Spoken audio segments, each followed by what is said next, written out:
Dit is de wedstrijd der wedstrijden, dus daar moet je gewoon bij zijn. Zouden we er 14 hier op wachtje matten? Die peer oerkes in de Riegen kenden er ook nog wel bij. Want al is de wedstrijd 1 en 10 Heerenveen eerst uit 3 weken, de derby levert nou al in de Cambuurgelederen. Nou, dit is wel spannend hoor. Hier kijken we echt allemaal naar uit. En, ja, goed, we hebben maar natuurlijk beperkt plek, 1200 plaatsen.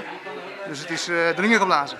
Wat er hinnen wil, met een seizoenskaart en een uitkaartje in litten. Boven dat gelden de speciale maatregels voor het vervier naar de wedstrijd in Heerenveen. Nee, het is wel een buscombi inderdaad. Die is georganiseerd en die zal vertrekken op een nog nader te bepaalde locatie, want het gaat om 26 bussen. Dus het is even afwachten waar we dan gaan vertrekken, maar het is wel via de verplichte buscombi.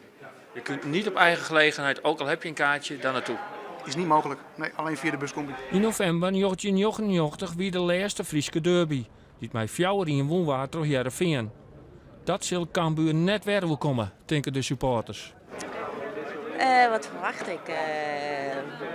Heel veel strijd, heel veel passie. Een enorme, geweldige 12e man van ons. En, ik heb er wel vertrouwen in. Als we spelen tegen PSV, tegen Groningen, dan winnen we gewoon daar.